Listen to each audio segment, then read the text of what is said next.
Satu, orang tuanya yang laki-laki, bapaknya. Yang kedua, suaminya yang akan mempertanggungjawabkan itu di mata Allah Subhanahu wa Ta'ala. Jadi yang sembarangan. Gunakan pakaian itu ketika ketemu dengan orang yang bukan mahram ibaratnya, maaf, pakai tutup kepala. Walaupun sifatnya hanya menerima surat, misalnya apa? COD atau apa segala macam, sedih bukan masalah sedih. Ini masalah pertanggungjawaban seorang wanita, pertanggungjawaban seorang suami, pertanggungjawaban seorang bapak di mata Allah Subhanahu wa Ta'ala. Saudaraku, masalah mahram. Mahram itu ada berapa?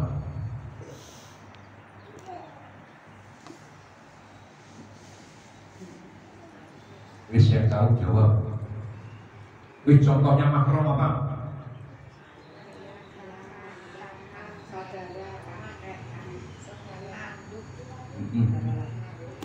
Saudara? Oke, abjad ya. Abjad. Gak apa-apa. Saya mau tanya ya.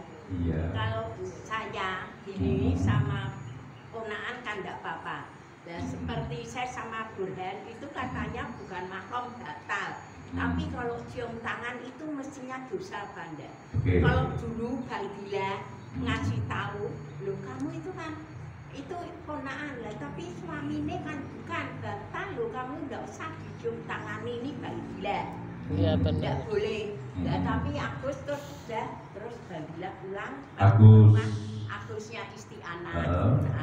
Lah itu terus Agus besok enggak apa-apa, besok tak reket orang tua. Itu tuh piye? Bingung. Bingung ya. Apa enggak? Oke, sekarang saya buka.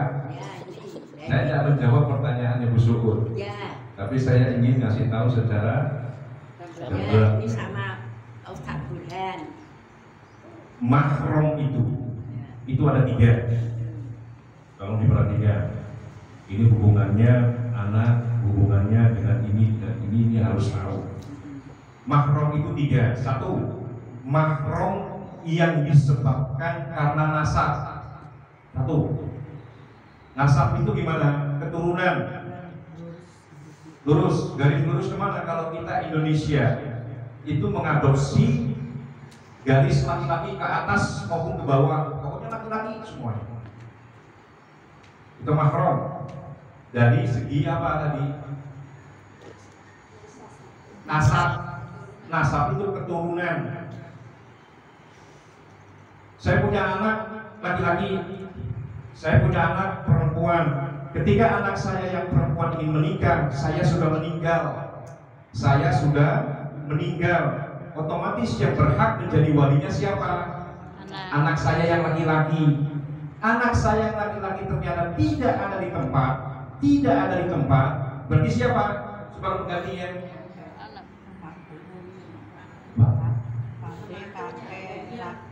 Siapa?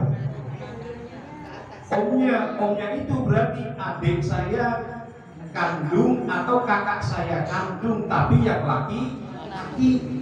Ternyata saya nggak ada, adik saya yang laki-laki nggak ada, tapi punya anak laki-laki.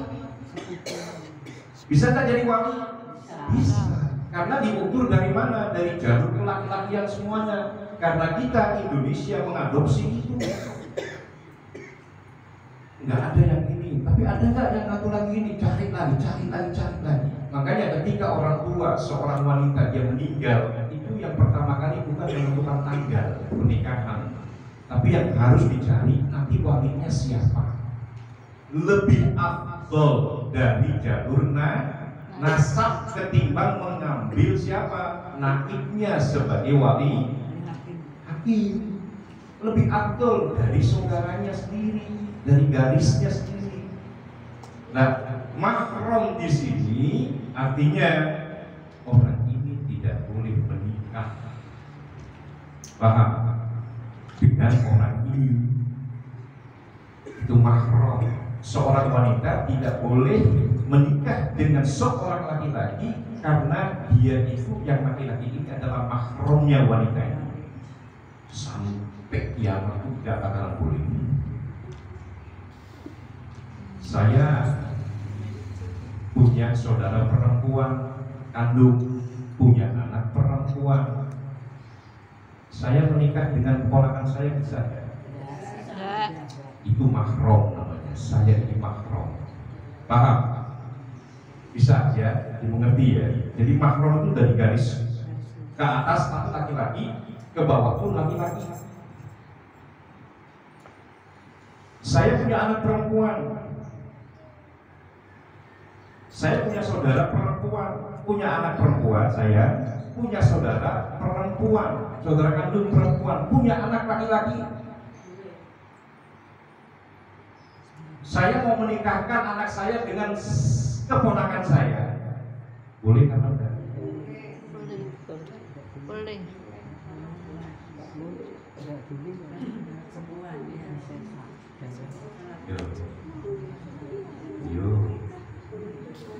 Boleh. Boleh.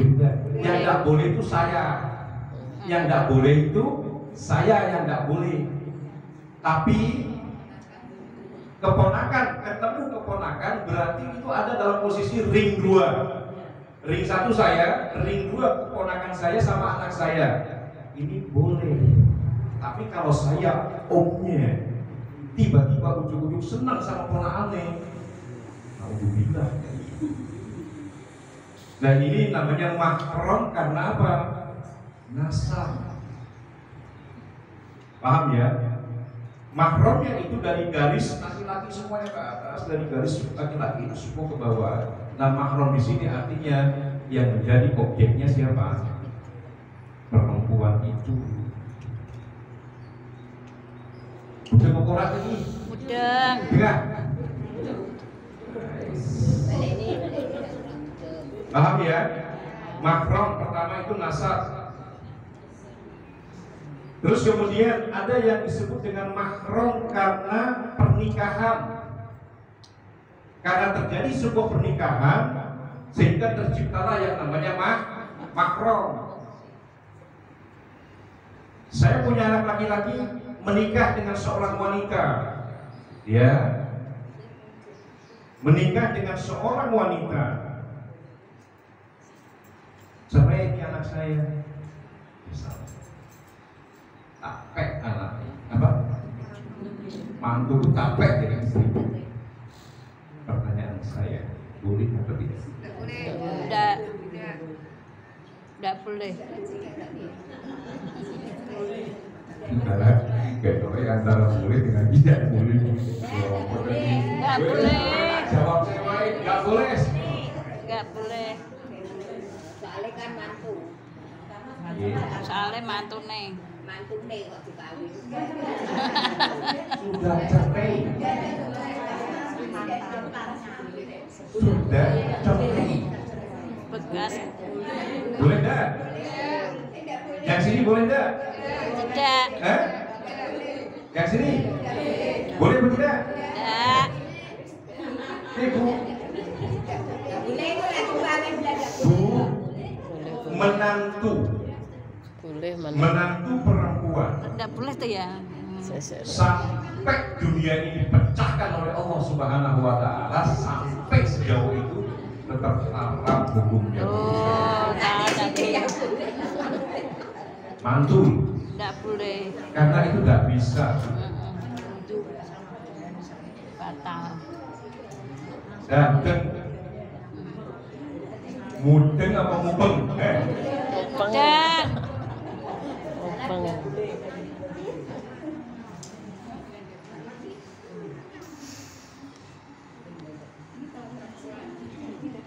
laki-laki menikah dengan seorang wanita. Wanita ini punya adik perempuan juga. tidak boleh. Laki-laki menikah dengan seorang wanita. Wanita ini punya adik atau punya kakak perempuan juga. Tidak boleh. Terus adiknya Repot ini. Tidak Bisa? Tidak boleh. Kenapa nggak boleh? Satu darah. Saya nggak tanya itu. boleh. Boleh nggak? Boleh. Kenapa nggak boleh? karena sudah ada perkawinan sebelumnya dengan adiknya atau kakaknya, ini yang menjadi haram kemudian untuk menikah. Terkecuali yang kamu bilang tadi Kak Sor, ini putus, baru ini menikah dengan adiknya atau kakaknya bisa, yang istilahnya kita apa?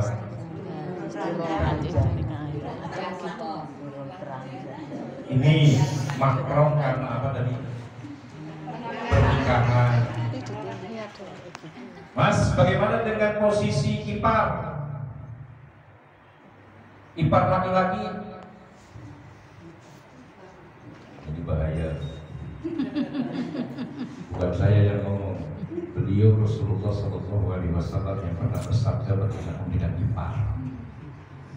Ipar itu kata Nabi, kalau diilustrasikan oleh beliau Rasulullah itu seperti gunung Merapi.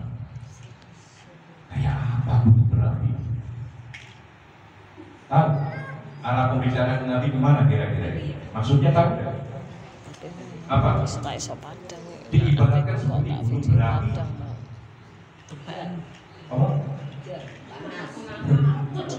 Itu sewaktu-waktu yang nama gunung Merapi itu kan bisa kapan saja dia meledak. Itu hati-hati sama ipar. Jangan karena faktor Allah itu suaminya kakak saya. Hati-hati kamu. Kenapa? Bukan ustaz, bukan kiai yang ngomong, tapi beliau yang ngomong. Sallallahu alaihi wasallam, hati-hati dengan ipar. Makanya ipar masuk ke kategori dia mahram. Kalau dilihat dari hadisnya Nabi ini, ya jangan coba-coba dengan ipar kamu telanjang kepala begitu kamu angkat santai dulu. Ini kan suami kakakku, iya suami kakakku, betul itu suami kakak, betul itu suami adikku. Tapi dia seorang laki-laki hidup 24 jam dengan banyak setan di situ. Makanya saya bilang Rasulullah sudah mewanti-wanti berkenaan dengan ipar karena banyak zaman sekarang ini terjadi. Karena nggak ngerti posisi, tidak iwas.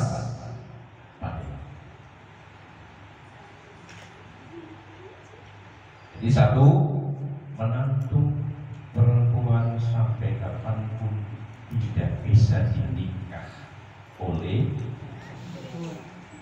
bekas mertuanya laki-laki, karena dulu pernah dinikah oleh. Jadi nanti kalau di kampung bapaknya dinasehati, hati-hati mah, itu tidak boleh di dalam syariat agama. Bukan sudah cerai sama anak? Iya. Gitu loh. Kenapa sih ini terjadi seperti itu? Kenapa sih ada larangan seperti ini? Karena biar tidak terjadi fitnah di dunia ini, Allah itu membatasi seperti itu. Kemudian mahram yang ketiga, tadi apa? Nasab, pernikahan, terus yang ketiga apa? Susu. Mahram karena persusuan.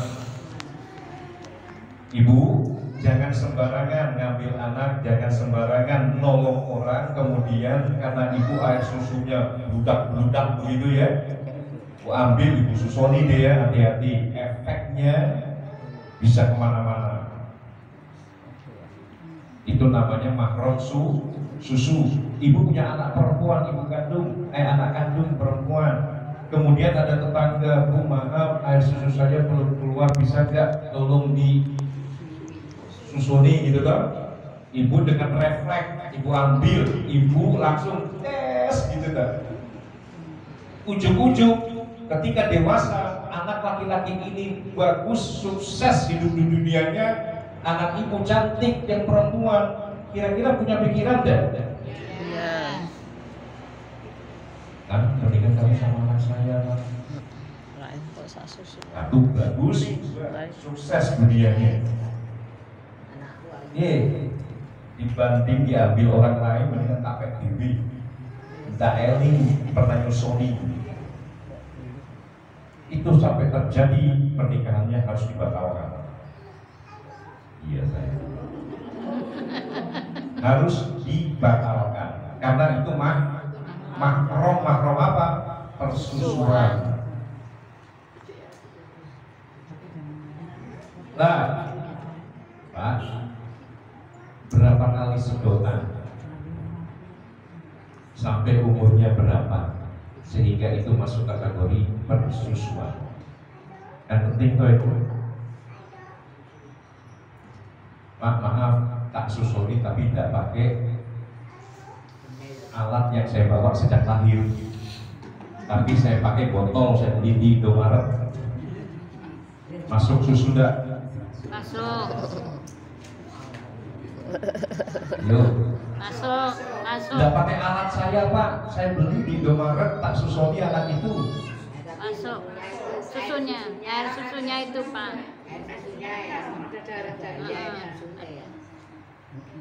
Saya kemarin ditanya sama ibu-ibu di 3 pengajian. Di 3 pengajian saya ditanya, Pak, seandainya tidak langsung nyucuk ke alatku, tapi aku beli alatnya itu di Indomaret atau di mana? Itu kira-kira masuk nggak persusuan nanti, Pak? Masuk. Alasannya? Karena darahnya itu susunya.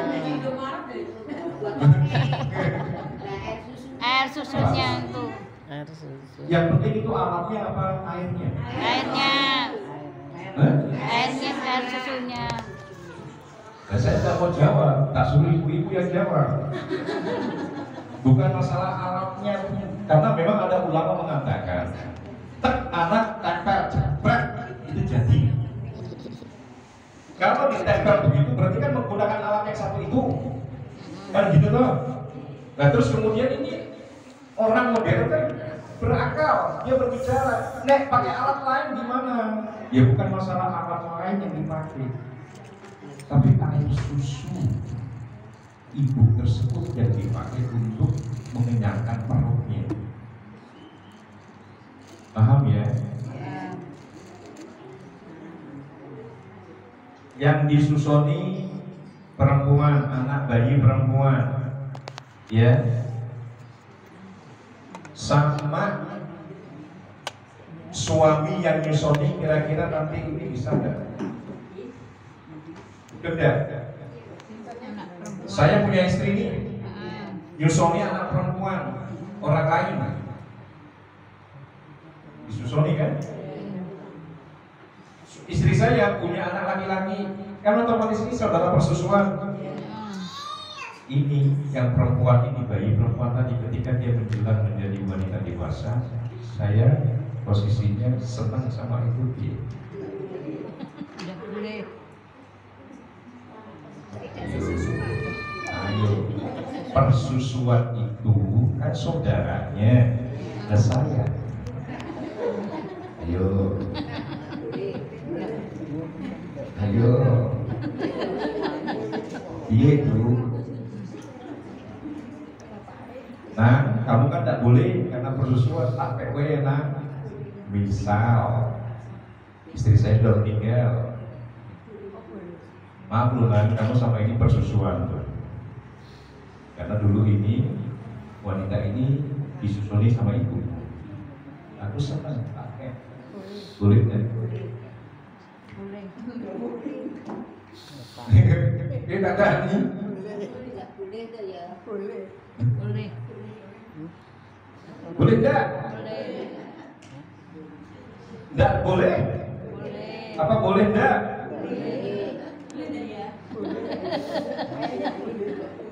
Jelas kalau anaknya saja sudah mahram, berarti saya juga masuk kategori mahram. Gak bisa saya menikahi anak susunya dari istri saya ini. Sama-sama anak susuan. Bapak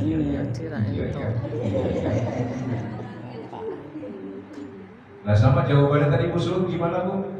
Sul tadi Kalau Suud sama Burhan sama Burhan. tangan itu batal, kanusnya batal. Iya. Nah itu harusnya boleh enggak, tapi jawabannya misalnya Pak Ustaz Burhan bilang gini, ya aku tak anggap busuk orang tua. Itu coba. Ya boleh apa enggak mestinya? Bingung kalau anu. Dan Ustaz ini Aisyah bujune Aisyah apa? Sama jawabannya. Aku tanya bojone. Sama jawabannya. Jadi, sama tak anggap orang tua. Ustaz bilang itu. Dan saya tak bikin tau. Jadi aku Ustaz anggapnya aku orang tua nih. Ya piye? Coba aku mau tahu. Busuk mau jawaban berbeda apa sama? Ya, terserah Ustaznya. Yang tak pilih Ustaznya. Ini Bu Suud. Ya. Jadi hanya ada satu wanita yang boleh dia tidak apa pakai jilbab. Ada di Al-Quran itu dalam surat An-Nisa. Ada ya? Akhir mungkin berbeda. Siapa dia? Orang tua. Orang tua yang nggak genit. Nggak genit. Itu kunci dasarnya itu nggak genit.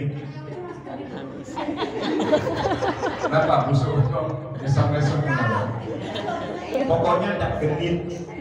Ada orang tua Ustaz, tapi penampilannya melebihi cahno. Itu kira-kira, nah ini nggak masuk Bu, ini nggak masuk. Jangan dilihat kategori usia, tapi kegenitannya itu yang bisa mengundang. Iya kan? Kalam Pak. So jawabannya kembali lagi kepada surat An-Nisa itu hanya orang tua yang tidak memancing, yang tidak memancing.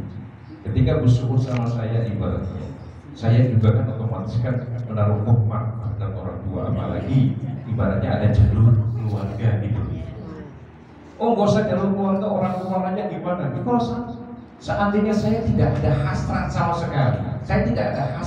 sekali, Kedua, terus wanita ini ya solehah, artinya tidak genit, pakai pakaian biasa sederhana, make up juga tidak kayak gitu amat, wis ada apa adanya gitu loh, dan itu tidak memancing sesuatu. Itu Al-Quran berbicara ke sana. Artinya saya salaman sama Rasulullah itu tidak mengenalkan. Tidak apa-apa ya. Tidak apa-apa. Oh ya saya pilih itu udah. Tapi anak Suud sudah tidak make up selama. Bagus itu. Tidak genit. Tidak pakai Tidak genit. Itu ada di Al-Quran, kecuali wanita-wanita yang sudah masuk usia dan kelakuannya tidak genit, itu bisa. Jadi 23 tahun dari Iya. Itu BKE. Ya karena itu sunnahnya Nabi untuk apa? Paling tidak representatif untuk pengobatan kayak mata. Itu kan udah Nabi seperti dia. Ada yang genit. 23 tahun tidak pernah pakai bedak, Iya. Ada segede pojok. Cuman kalau saya melihat dari versi fikihnya Om Bilal, dari versi hukum fikihnya Om Bilal itu mengambil hukum fikih ikhtiyar. Ikhtiyar itu hati-hati, kehati-hatian. Itu larinya ke mazhab mana? Mazhab Imam Syafi'i. Imam Syafi'i itu semua ulama mengatakan boleh, Imam Syafi'i jangan, hati-hati. Karena begini Bu, terjadinya satu malapetaka itu bukan datang dari satu orang, tetapi ada kesempatan yang dibuka pada saat itu, sehingga terjadi yang namanya malapetaka. Saya pernah bilang sama istri saya juga, oh nggak bisa seperti itu. Loh Mas, aku kan cuma nggak bisa. Boleh kamu tidak ada rasa apa-apa. Loh yang ini kita nggak tahu kok. Betul ya? Saya pergi dengan seorang wanita, saya ngomong sama istri saya, nggak apa-apa, saya itu nggak ada minat sama kamu. Oh bukan kamunya yang nggak ada minat, aku percaya sama kamu, kamu nggak berminat. Tapi ini dia berminat. Dan ini didukung oleh setan, 1000 setan. Imanmu runtuh. Jadi yang namanya orang bermain, ya dalam tanda kutip, itu butuh berapa orang? Ada nih anak kecil, punya teman anak kecil, yuk main, butuh berapa orang? 2. Butuh berapa orang lagi? 3. Butuh berapa orang lagi? 4. Itu namanya bermain. Maaf, bukan tipe saya. Oh hebat kan, bukan tipe kan. Islam itu bukan mengajarkan masalah tipe. Islam itu mengajarkan kamu menghindari dari godaan setan. Makanya kalimat di Al-Quran la taqrabu. Ya, jangan dekat. Bukan masalah kamu melakoni, dekatnya itu yang sudah dihambat sama Allah. Jadi hal-hal yang bisa mendekatkan dan mengarahkan kamu menuju ke satu malapetaka itu kok dijauhi. Belum.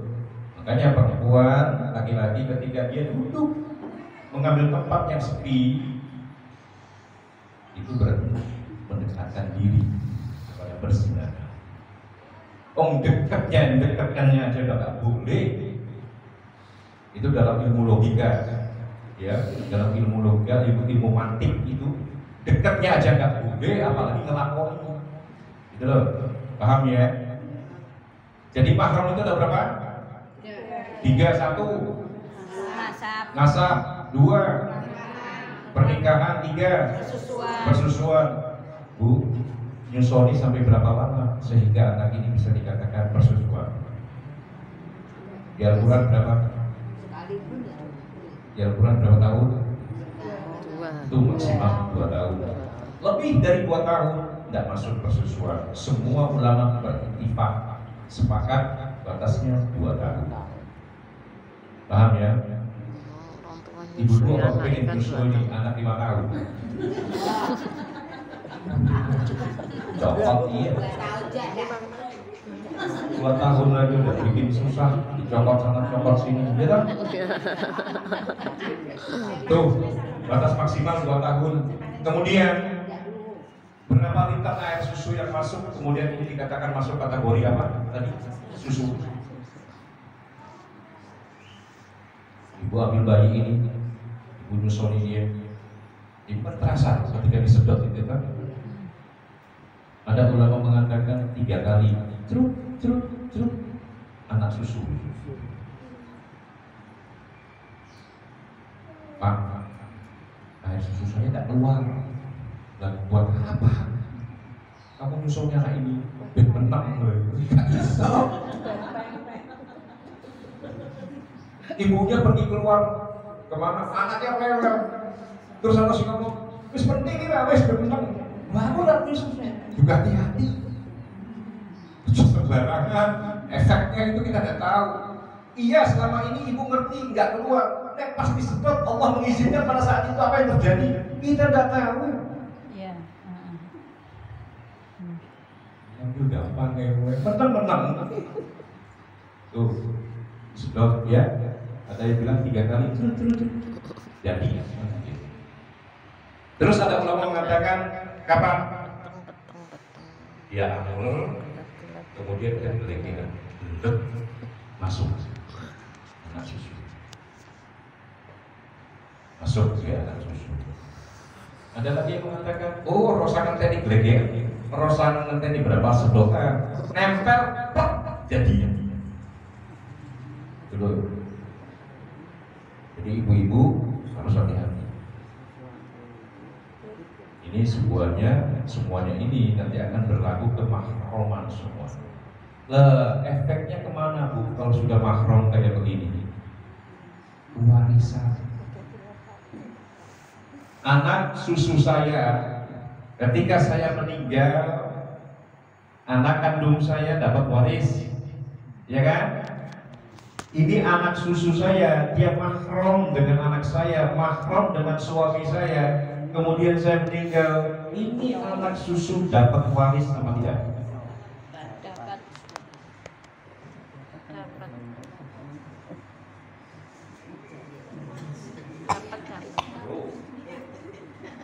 Untuk orang. Dapat. Apa alasan ibu bilang mengatakan itu dapat waris? Karena persusuan. Persusuan. Dia bersusuan. Karena mahram.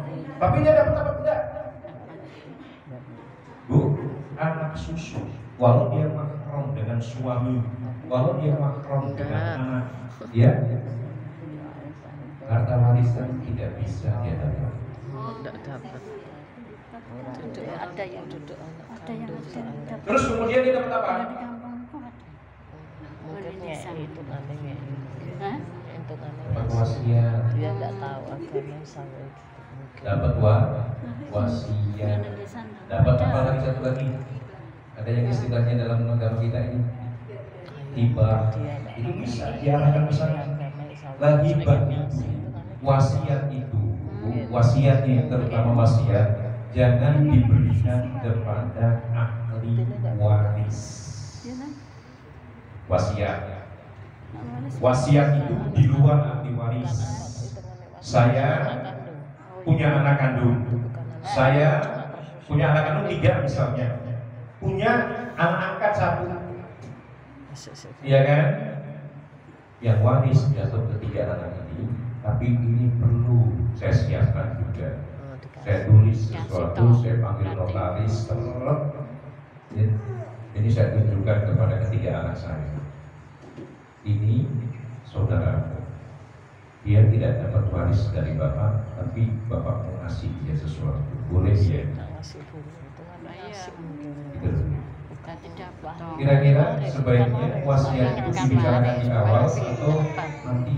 Itu kan yang dia tanyakan dapat ahli waris. Tapi kan kalau secara hukum mau di awal mau di akhir, kalau sudah tahu sudah jelas, nggak ada yang bisa menuntut. Kan begitu.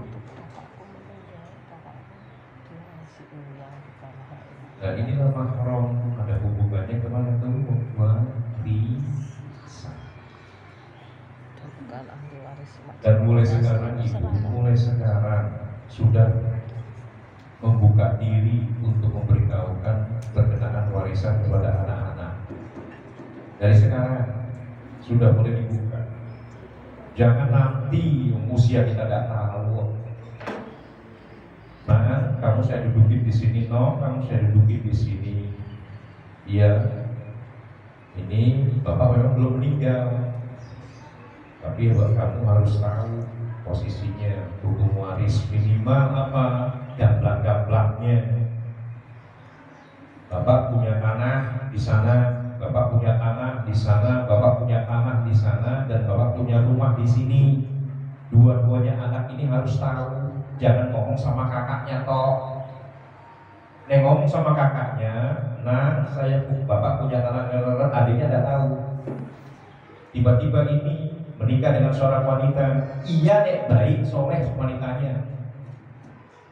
Wanitanya bus kayak gitu, ngerti, mas kedudukan dari adik, pegang. Meninggal saya, kira-kira dapat lagi nggak ada? Uji. Siapa yang kunci? Bujurnya sih kunci. Dengan rapat keluarga, iya, tapi kalau kamar digoblok-gobloknya suaminya goblok, gini. Nah itu yang bahaya. Kenapa menantu nggak boleh ikut campur dalam pembagian warisan? Karena takut itu. Yang namanya kandung itu nggak mungkin terjadi kalau nggak ada setan satu itu. Nggak mungkin. Adiknya dalam keterpurukan ekonomi dibiarkan begitu aja, nangis, hati ini nangis. Tapi karena tidak kuat ribut sama istri misalnya, ya harus dipendam sama dia. Paling tidak main belakang, kan gitu kan. Dan dari sekarang ini hal semacam ini harus dijelaskan. Paham ya? Jadi itu namanya nasab, terus susu, terus apa lagi, perkawinan itu ada hubungannya nanti itu kemana, kewarisan semua.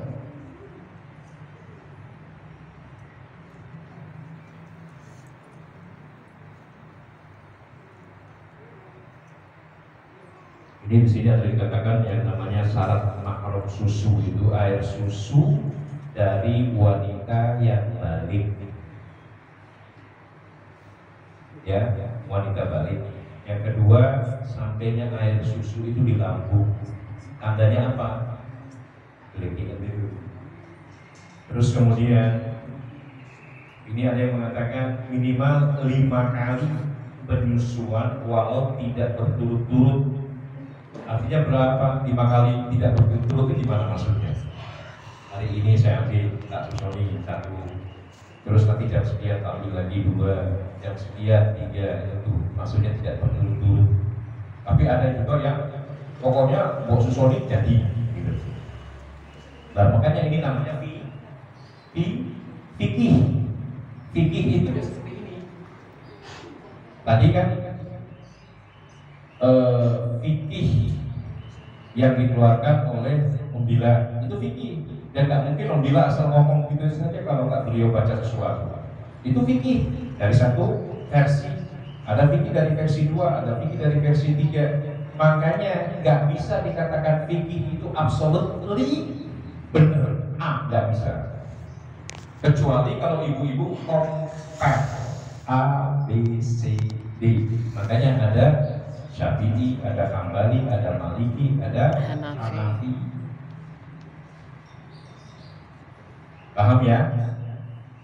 Itu sampai kenyang maksimal 2 tahun umur bayi itu ada di dalam surat Al-Baqarah ayat 233. Terus kemudian untuk menjadi, ini berkenaan dengan warisan ya, agar bisa menjadi waris itu hanya 3 jalannya. 1 karena pernikahan, jadi waris. Saya menikah dengan seorang wanita, saya meninggal, wanita ini dapat warisan.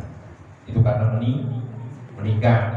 Saya menikah dengan seorang wanita, saya punya anak ini dapat warisan karena perkawinan. Terus kemudian yang kedua karena nasab keturunan itu tadi, ya. Terus yang ketiga karena perbudakan. Dulu ada budak itu dapat waris dari majikannya dulu sebelum dihapus oleh Nabi. Lah persusuan ada enggak? Di sini tidak ada. Jadi abadi yang namanya persusuan itu dia tidak dapat warisan. Nah, ponakan saya menikah dengan anak saya, boleh apa tidak? Boleh tidak? Boleh, tapi harus hati-hati. Menikah karena hubungan kekerabatan yang begitu dekat, Nabi jauh-jauh hari sudah mengatakan akan melahirkan keturunan yang lemah. Soalnya apa? Kadang-kadang mohon maaf, ono pikiran elek wong. Tak nikahin biar aku ya, aku duwe anak ben anak Tuhan. Elek. Anak lanang, anak gue itu tak nikahin ben anak ora itu ke tempat lain. Itu pikiran elek. Nabi 1400 tahun yang lalu sudah mewanti-wanti jangan hindari menikah karena begitu dekat kekerabatannya. Efeknya kemana? Baru muncul sekarang kelihatan. Nabi itu tidak berkata-kata banyak, sedikit tapi maknanya bisa melampaui ribuan tahun baru berubah. Itu Nabi. Secara medis yang menikah karena kerabat begitu dekat, 1 cacat mental. Itu sudah dibuktikan secara medis. Mentalnya cacat, lemah, ininya lemah. Kalau bahasa kiai, yang dipelintir sama kiai, karena ketika maaf mau bercampur itu isi-isi malu. Dulu itu tuh bahasa kiai besok ngomong kayak begitu. Tapi ya betul juga. Terus yang terpenting lagi apa? Mohon maaf, sistem kekebalan tubuhnya itu rentan, gampang sakit,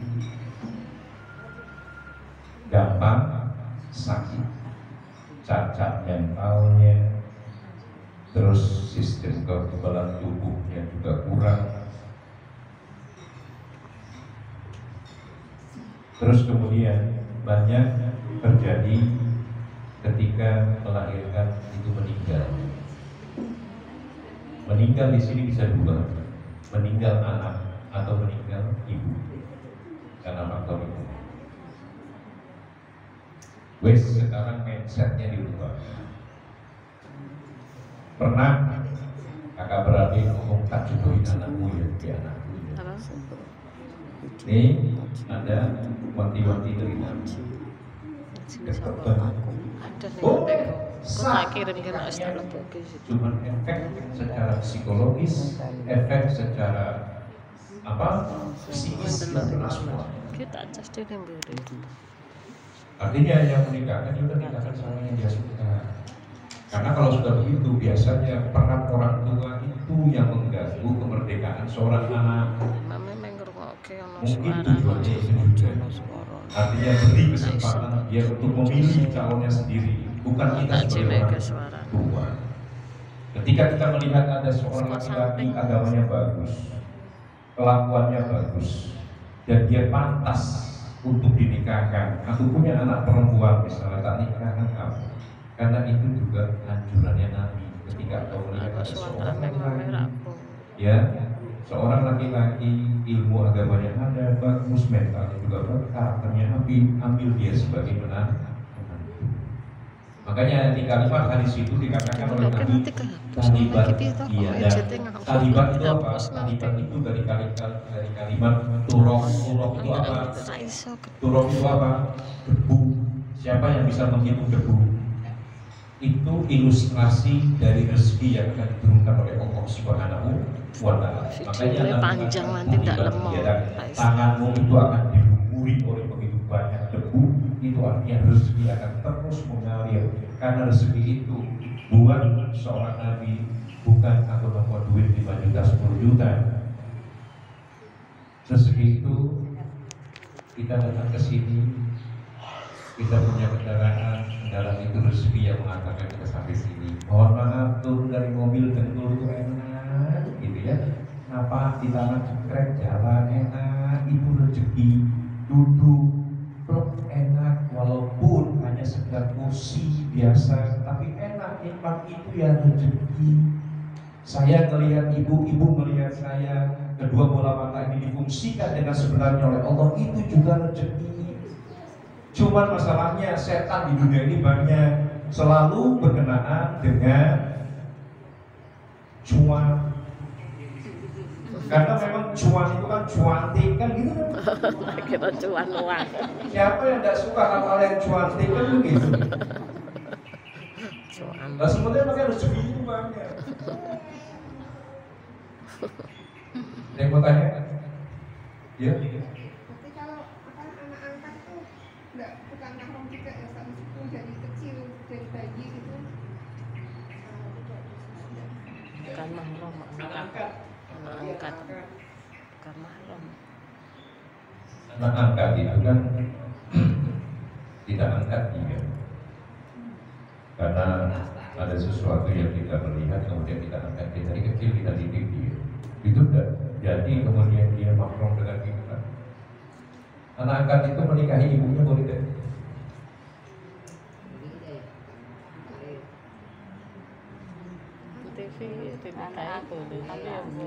Itu orang. Anak angkat. Itu orang. Boleh deh. Gak ada hubungannya sama sekali. Kita hanya memberikan materi dia hingga dia tumbuh kembang. Tingkatan secara batin yang diciptakan seperti halnya anak kandung. Gak bisa. Tapi umpamanya dijadikan mahram, disusukan dengan saudara, tapi kemudian di atas 2 tahun tetap nggak bisa ya Pak. Umpamanya ada saudaranya yang masih punya susu terus disusukan biar jadi mahram gitu. Ya itu tadi jadinya susu. Enggak, maksudnya usianya tapi di atas 2 tahun. Oh ya nggak bisa, batasan 2 tahun. Bisa 2 tahun batasan. Baru dia dinamakan susu. Susuan kan sampai 2 tahun. Ya pun kan sudah jelas kita nyapin anak itu ketika dia berusia sudah 2 tahun. 2 tahun bisa. Rasulullah itu disusuli oleh Halimatus Sa'diyah kapan?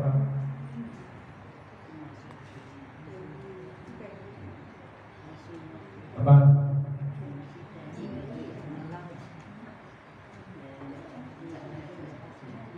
Bapaknya meninggal pada usia berapa?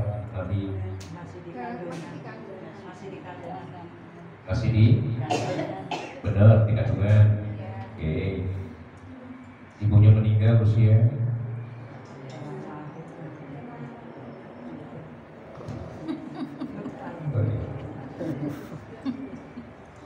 pada usia 6 tahun. Iya kan? Tapi sebelumnya sudah disusuli belum sama Halimatus Sa'diyah? Sudah. Karena itu merupakan tradisi orang-orang Arab. Kenapa kalau disusuli sama Halimatus Sa'diyah? Kira-kira Aminah itu bisa tak disusuli? Bisa. Tapi masalahnya Aminah itu tinggal di kota Mekah. Posisi kota Mekah tidak hanya udaranya, psikisnya juga nggak bagus. Makanya dibawa ke desa. Yang bawa siapa? Halimatus Sa'diyah ini.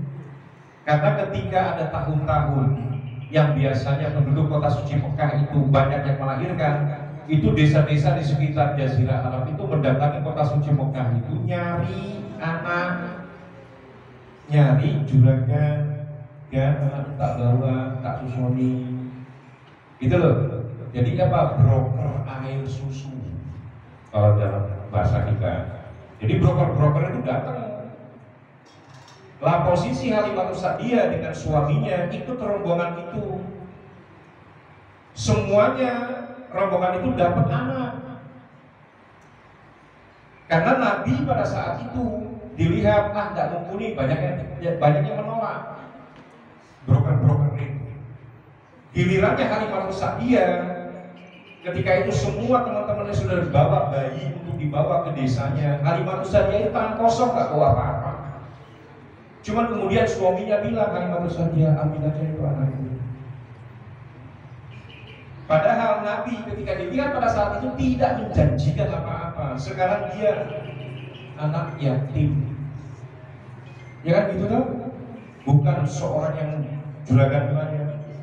Tapi apa? Karena dorongan suaminya dari Halimatus Sa'diyah, akhirnya Rasulullah itu diambil oleh Halimatus Sa'diyah. Ibu mau tahu? Ketika berangkat dari rumah menuju ke kota suci Mekah, keluarga Halimatus Sa'diyah ini membawa keledai, membawa apa? Domba. Dombanya itu semuanya kering semua, kurus, tidak ada air susunya kalau dipencet. Tapi setelah Nabi ini dibawa pulang di perjalanan, tiba-tiba ujung-ujung keledai kambing yang dia bawa itu gemuk semuanya, diperas itu air susunya luar biasa, melebihi air susu yang diperas oleh orang-orang yang lain. Sehingga suaminya bilang, alhamdulillah ini keberkahan si bayi ini. Tidak cukup sampai di sana keberkahan, terus diberikan oleh Allah keberkahan. Karena apa? Ngopeni Muhammad bin Abdillah. Sesudah sampai 2 tahun kemudian dibawa pulang, terjadilah yang namanya apa tadi, persusuan itu. Tapi karena ingin tabarruk tahu ya? Tabarruk tahu nggak? Kalau di kebiasaan pesantren itu kalau kiai minum air putih di gelas itu sisanya itu rebutan santri, itu tabarruk namanya. Mencari apa? Berkah. Lah ini suaminya minta itu Muhammad bawalah dia ke desa karena mau dicari tabarruknya itu jelas kelihatan. Makmur kehidupannya siapa? Halimatus Sa'diyah dan suami itu makmur, bukan makmur secara materi, bukan. Tapi ada aja kebaikan yang selalu datang ke keluarga ini. Gitu. Paham ya? Jadi sudah kebiasaan. Yang kedua, kenapa? Karena hawa pedesaan itu lebih bersih. Ucapannya tidak kasar-kasar, orangnya santun-santun. Kenapa Nabi dibawa ke desa? Kalau tetap di Mekah kan rusak dia. Makanya Nabi kenapa juga dia pergi ke Gua Hira Bukan dalam rangka untuk menerima wahyu, bukan pada intinya, tapi untuk menghindari konflik yang sering terjadi di tengah-tengah masyarakat Quraisy. Omongannya kasar, gitu. Nabi ini sumber generasinya bukan dari Mekah, tapi dari Madinah. Asal-muasalnya itu keluarganya dari Madinah, bapaknya itu Madinah. Paham ya, ibu-ibu ya? Tadi tanyaannya apa tadi?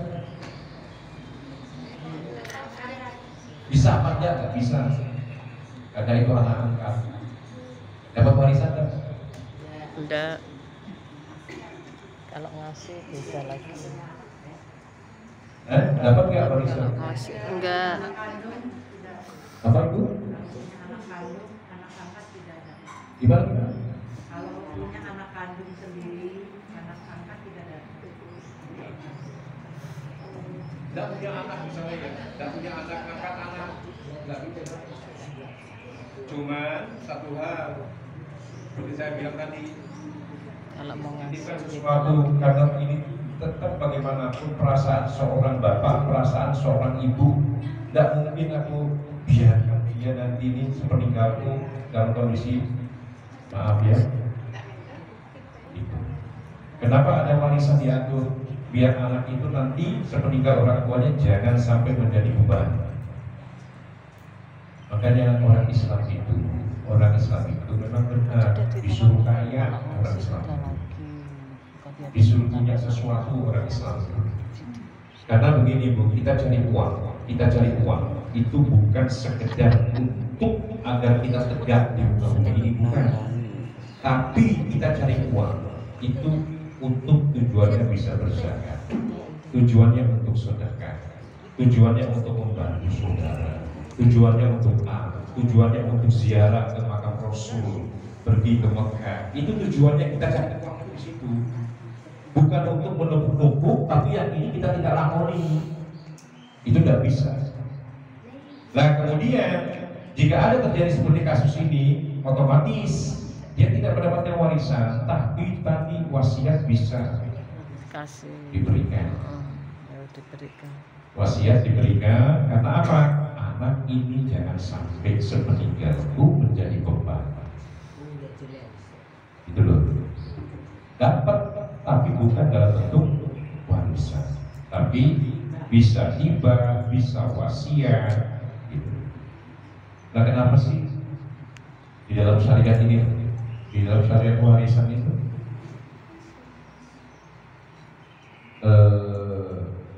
ahli waris itu tidak boleh dapat wasiat. Saya punya anak 2, ya. Ini kan ahli waris saya. Yang satu otomatis biasanya ada itu pentolan satu, anak kesayanganku. Saya ngomong, no, kamu tak kasih ya yang sebelah sana. Loh kakak tak usah, kamu aja yang kasih. Kakaknya tahu sudah dapat waris, dapat wasiat. Ini kira-kira gembur. Karena kalau sudah berbicara waris, mohon maaf, sudah kadang-kadang mata hati itu tertutup. Uang belum ada, oke, nggak ada masalah. Bagi rata, oke, nggak ada masalah. Uangnya belum ada. Ketika uang didatangkan, matanya berubah putih semuanya. Ada yang hijau, ada yang merah. Oh Raiso, aku kakak pertama, aku harus lebih banyak. Oh tidak bisa, selama bapak di sini, bapak sakit yang rawat saya, kwitansi rumah sakit Rumani itu ada di sana. Oh Raiso, itu totalan kamu berapa? Karena ada uangnya. Ini tidak ada uangnya, oh tidak ada masalah, bagi rata tidak apa-apa. Ya wis memang. Namanya dunia kok. Makanya kenapa kok pendidikan agama itu semenjak dini harus untuk menghindari konflik semacam ini. Kakak bisa membunuh adik, adik bisa membunuh kakaknya karena faktor apa? Cuan.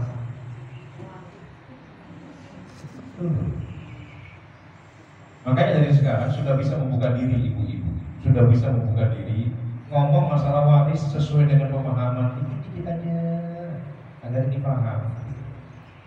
Ada cerita Rasulullah pernah bersabda, di surga itu ada dua penghuni yang dilihat oleh Nabi, yang satu menangis, yang satu tersenyum. Kedua-duanya itu ada di mana? Di pinggiran jendela di surga. Melihat kemana? Ke bawah. Ketika ditanya oleh Rasulullah SAW, kenapa kau menangis ketika kau melihat ke bawah? Ya Rasul, saya sebagai orang tua gagal, saya minta maaf. Anak saya di bawah sekarang lagi rebutan warisan, bunuh-bunuhan. Tidak sekedar anakku, cucuku juga sama. Terus Nabi menoleh kepada yang tersenyum. Kenapa kamu tersenyum? Ya Rasul, anakku sudah tak persiapkan dari awal semuanya, mereka baik-baik saja. Itu sampel Nabi yang bersabda, dua kemungkinan yang bisa mengembirakan kita nanti. Kita tersenyum apa tidak, atau kita menangis nanti di sana ketika melihat anak keturunan kita bantai membantai satu dengan yang lainnya karena masalah cuan. Jadi gitu ya, ibu ya, ini berkenaan dengan mahram, berkenaan dengan sesuatu hal yang jangan dianggap remeh karena impactnya itu bisa kepada kita semuanya dan kepada hal-hal yang lain. Ini mahram susuan, mahram saudara susuan satu, suami dari ibu yang menyusui, itu mahram susu, ya. Suami dari ibu yang menyusui. Dua, anak laki-laki dari wanita yang menyusui. Paham ya?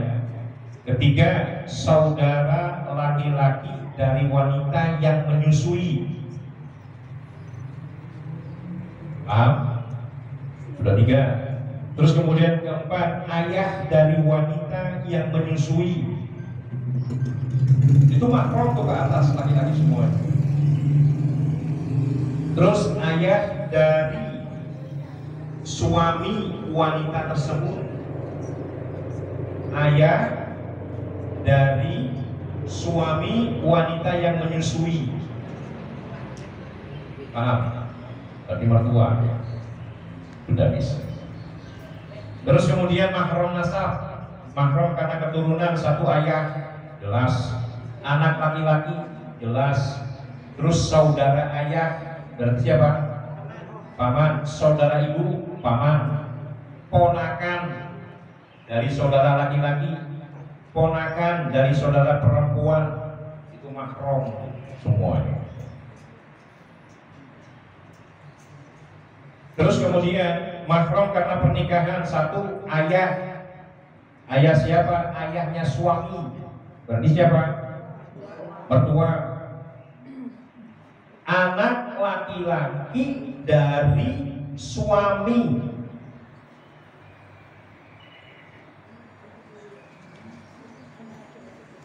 Baik. Anak laki-laki dari suami. Oh. Anak tiri. Anak tiri.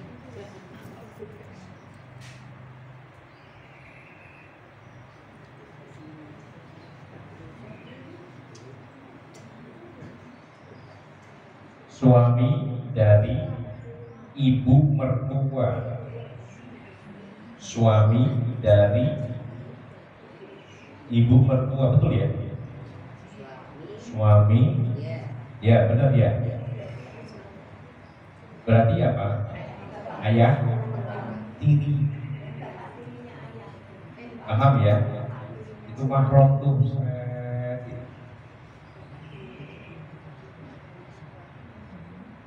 Di sini dikatakan, di dalam satu kitab itu dikatakan yang namanya menantu itu mahram abadi, tidak bisa dinikah oleh mertuanya sampai kapanpun. Perempuan dapat dinikah, satu syaratnya suci dari pernikahan. Artinya apa?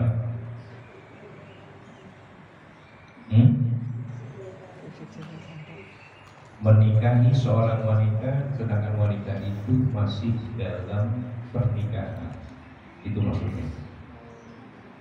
Oh, masih punya suami menikah, itu yang tidak boleh. Terus di luar masa iddah. Masa iddah mati berapa? Kira-kira 4 bulan atau 3 bulan? Kalau mati, kalau iddah cerai 3 bulan 10 hari. Kalau iddah mati 4 bulan 10 hari. Ketika masa itu masih berlaku, wanita tidak boleh menikah. Ketika dalam masa iddah seorang suami yang menceraikan istrinya, itu kan ada masa iddah tadi. Selama masa iddah ini, itu masih tanggung jawab mantan suami. Zaman sekarang masih berlaku enggak?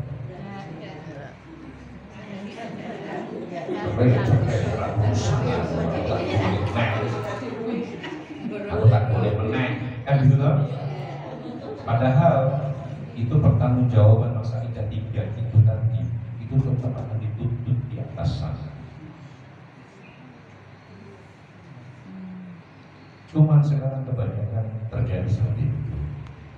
Sudah selesai, gajimu tidak bakalan tak bagi. Padahal itu masih. Dan sekarang Bu, ada masalah yang terbaru. Ini peradilan agama itu kecenderungannya membela hak-hak perempuan. Makanya laki-laki mau cerai itu harus mikir 25 kali. Ada ungkapan, satu nafkah iddah itu harus dibayar di muka, karena banyak laki-laki yang melarikan diri. Nafkah iddah itu harus dibayar di muka. Mut'ah, tahu mut'ah? Sama dengan mahar. Mahar dulu kamu dikasih suami berapa? 10 Pak besar. Dikorelasi tahun sekarang sudah nikah berapa lama? 25 itu uang dulu. Uang sekarang berapa? Itu di total kelihatan harus dibayar di muka. Jadi uang iddah dibayar di muka, mut'ah dibayar di muka. Terus punya anak, kalkulasi anak ini harus ditanggung bapaknya. Sekarang mereka masih kecil-kecil, nggak begitu besar. Tapi nanti remaja ini sampai dia dewasa, bapaknya juga harus mempersiapkan itu untuk anak. Dan yang lebih hebat lagi, ini yang kemarin saya sempat protes. Biaya hidup seorang istri, mantan istri, harus ditanggung suami sampai mantan istrinya ini menikah lagi. Mikir wong lanang. Gitu. Kalau nggak ngasih Pak, kalau Ini yang saya kemarin, saya dulu kuliah juga masalah peradilan agama. Itu tidak ada. Sekarang ini saya dikasih teman saya itu ada loh Mas. Sekarang itu. Jadi dibiayai terus sampai perempuan itu menikah. Aduh, aku bilang ya repot. Aku tanya, Mas, misalnya pernikahannya disembunyikan di benekok terus dari suaminya yang A, itu juga dari suaminya yang ini kan begitu kan? Kan seperti itu. Tetap konangan. Jadi sekarang ini kecenderungannya peradilan itu justru menghormati perempuan. Jadi, tapi siapa sih yang mau kesana kan begitu?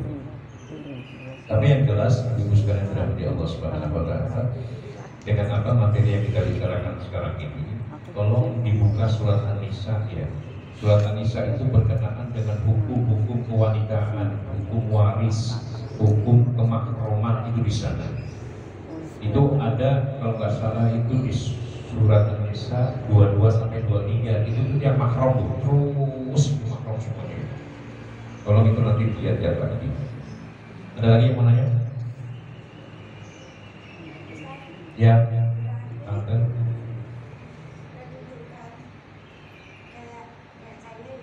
Saya sama Ustaz gitu ya. Pihak ponaan dari pihak Oke. Sama aku dengan ponaan dari pihak Mas Gatot itu kedudukannya tetap sama ya? Sama. Kedudukannya sama. Tetap kata. Dan sekarang aku tak tanya. Aku isi senang pakaian gini. Suruh kan tadi sudah.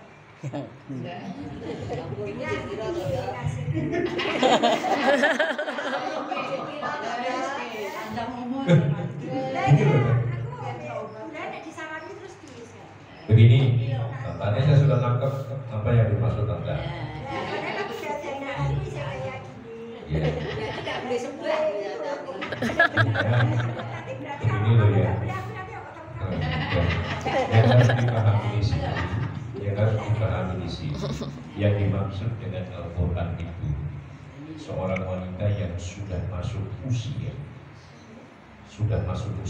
tidak dikatakan di sana usia berapa, tapi kan kita kan bisa mengangkat di usia berapa, masuk usia seperti kayak subuh, ya kan?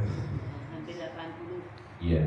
Cuma kan stylenya kan berbeda antara sama subuh. Style, fashionnya itu beda. Gak bisa. Busuhut suruh masuk modern fashion tadi tidak bisa masuk. Karena itu naluri. Satu. Kedua, yang paling penting itu yaitu tadi Nabi memperjelas dari ayat itu. Kal khaizuron tahu. Khaizuron itu kata Nabi, kalau saya terjemahkan ke bahasa Indonesia itu kayak rotan. Rotan itu kalau digoyang, betul enggak? Lah, Nabi itu mengkiaskan genditnya seorang wanita itu kayak khaizuron. Kalau dia seperti itu, walau dia usianya 70, itu harus diwaspadai. Goyang itu hanya kata kiasan. Kalau diterjemahkan kekinian yang gendit tadi itu, kan ada ya sudah masuk usia. Ya, itu tadi. Lo sekarang anak muda ini sepuh, tapi kayak gendit.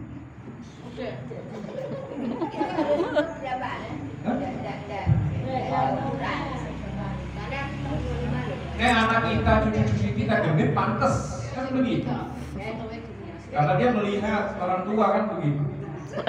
Tapi dia sudah masuk usia bau tanah misalnya, dia masih seperti itu juga. Itu yang dilaknat oleh Nabi. Wanita semacam ini dilaknat sama Nabi. Makanya dia katakan oleh Nabi, ini wanita ini seperti khaizuron. Khaizuron itu rotan. Rotan itu kalau yang paling ringan, yang paling kecil itu kalau digoyang. Nah sekali kipas begitu, syahwat setan itu kemana-mana. Makanya bukan masalah saya nggak suka, bukan. Masalahnya apa? Nah kamu yang memang nggak suka, dia yang suka sama kamu. Berbagai cara akan ditempuh. Itu setan kan kayak begitu. Saya percaya sama kamu, tapi saya nggak percaya sama kamu. Itu loh kalimat yang biasa ada di dalam sinetron itu seperti itu. Maaf ya mas, saya tuh percaya sama kamu mas, kamu suamiku, tapi aku nggak percaya sama sekretarismu mas. Ya benar. Itu loh. Jadi jangan pernah meyakinkan pasangan, maaf aku imanku kuat, aku percaya imanku kuat. Lah imannya si sebelahmu. Itu yang harus dipertimbangkan. Makanya kenapa agama ini membatasi kepergian seorang wanita dengan laki-laki lain itu minimal bawa apa? Mahram. Walau anak kecil, mahram itu bawa. Gitu. Jadi Itu masalah passion sebenarnya, masalah style. Sepanjang Tantali biasa-biasa saja. Dan Tantali kan tahu juga itu mengangkatku dari arah Oga atau ini begitu. Tantali kan mesti tahu. Dan Tantali juga kan ibaratnya kan kasarnya begini. Kita tidak bisa berasumsi terlalu jauh. Gitu. Kita tidak bisa berasumsi. Sepanjang kita bisa mengkategorikan. Insya Allah kita bisa. Karena insya Allah Allah masih menitipkan iman seperti itu. Yakin? Bismillah. Ini betul. Ada satu penjelasan dalam Nabi. Ini saya compare masalah haji. Masalah haji ya. Ada sahabat bertanya terlalu selipet. Nabi kemudian mengatakan begini, jangan engkau bertanya tentang agamamu terlalu dalam yang pada akhirnya membingungkan diri. Itu Nabi. Nabi itu sederhana. Bisa usah takut terlalu selipet. Akhirnya kamu sendiri yang bingung. Padahal agama ini begitu mudahnya, begitu tidak menuntut ABC terlalu dalam. Tapi ketika kamu menyadari, oh ya sudah begini, dan aku tidak perlu mencari-cari alasan kemana Nabi dalam rangka apa, untuk mempertanyakan lebih lanjut, dan bahkan itu nanti akan satu tadi Nabi mengatakan akan menyusahkan awakmu bingung. Nawaitu bismillah gak ada masalah.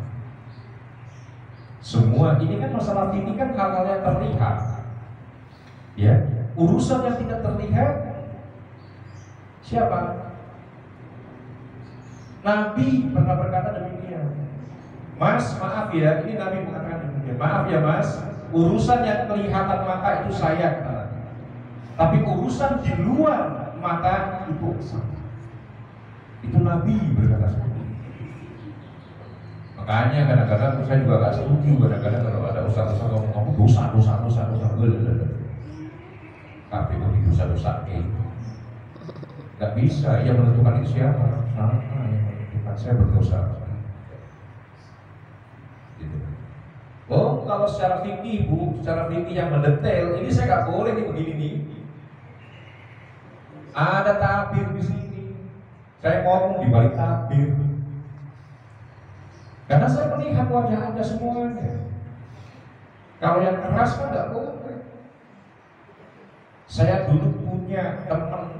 Bukan teman saya punya teman perempuan. Dulu waktu masa kuliah, dia minta tolong sama kita laki-laki untuk pindahkan lemari-lemarinya. Itu dia ngomong di belakang tabir. Mas minta tolong ya, nanti lemari saya dipindah-pindah ini. Saya ngomong sama teman-teman saya, setinggal, nggak ngacil di kepong. Iya kan begitu. Artinya urusan yang terlihat itu urusan Nabi gimana? Kan begitu. Hal-hal yang tidak terlihat, ya pasrahkan sampai di atas. Saya nggak bisa ibaratnya melakukan ABC. Itu semuanya hak prerogatifnya Allah Subhanahu wa Ta'ala. Kemarin umroh ada orang yang punya keyakinan yang tersentuh batal, kan gitu ya? Tersentuh batal. Saya sudah mengatakan tidak ada masalah Pak, tidak ada masalah Bu, karena kondisinya tidak memungkinkan. Oh tidak bisa ukuran saya. Oh ya mau silahkan. Apa yang terjadi? Tawaf tersentuh terus oleh orang lain, bolak-balik kudu. Akhirnya dia bilang, ya kesel ya kalau berani salahmu deh. Oh gawe. Kayak aku dulu Pak Murad mesti ya udah gak perlu. Wis rasa terus tak tinggal. Kalau kita sudah masuk ke 7 dia masih 2. Bolak-balik itu mungkin hampir katanya 15 kali bolak-balik salahmu dhewe. Kok agama ini gampang kok tapi susah. Itu loh salah satu contoh seperti itu. Jadi ibu sekalian dirahmati Allah Subhanahu wa Ta'ala. Semoga kita semuanya ini dilindungi oleh Allah Subhanahu wa Ta'ala. Dan hanya kita, keluarga kita itu dari hal-hal yang memang tidak dibenarkan oleh ajaran dan syariat kita. Ya, kita diberi sehat, diberi rezeki, ya, rezeki sehat itu bagian dari sebuah rezeki. Yang penting itu tadi, insya Allah ketika 20 menit itu nanti akan datang, mudah-mudahan kita diwafatkan dalam kondisi husnul khotimah. Amin. Husnul khotimah ini sekarang itu Bu. Iya. Husnul khotimah itu bukan setelah meninggal, sekarang ini. Husnul khotimah, kebaikan menjelang akhir kehidupan, itu kita mengalami. Kita akan diwafatkan atas kebiasaan kita. Atas kebiasaan kita. Kita biasanya zikir, insya Allah kita akan diwafatkan dalam kondisi kita berzikir. Kita biasa sholat malam, mudah-mudahan dari kebiasaan kita itu nanti kita diwafatkan dalam kondisi sholat. Orang yang suka dugem tiap malam, mudah-mudahan dia juga diwafatkan pada saat dugem. Jadi Nabi pernah bersabda begitu, kita diwafatkan disesuaikan dengan kebiasaan masing-masing kita.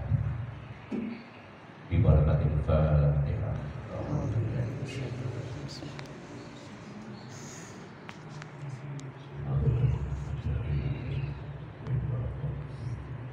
Allahumma shalli wa sallim ala sayyidina Muhammad wa ala ali Muhammad wa sallim wa barik ala sayyidina Rasulillah ajma'in wa barakatuh. Allahumma ighfir lana ya wa li walidayna wa rahmahuma kama rabbayana shaghira. Allahumma rabbana hab lana min azwajina wa dhurriyyatina qurrata a'yun waj'alna lil muttaqin. Allahumma ya Allah tawbil umurana ya Allahumma ya Allah tawbil umurana wa ahsin a'malana ya Allah anil syarri anil syarri ba'idna ya Allah wa anil hasanat qarribna ya Allah. Rabbana taqabbal minna innaka antas samiul alim wa tub 'alaina innaka antat tawwabur rahim. Allahumma inna nas'aluka ridhaka wal jannah wa na'udzu bika min sakhatika wan nar.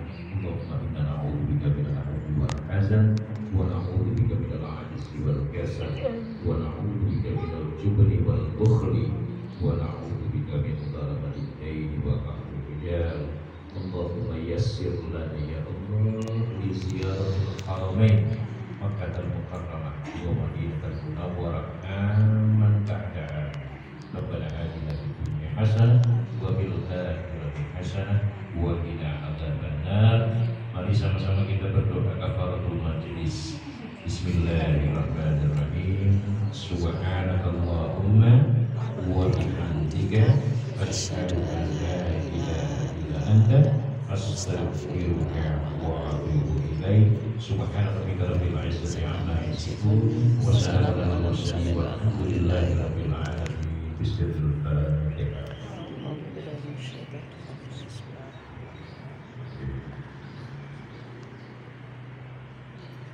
Itu saja yang bisa saya sampaikan pada kesempatan ini. Mudah-mudahan manfaatnya untuk semuanya. Wabillahi hidayah wa taufiq. Assalamualaikum warahmatullahi wabarakatuh.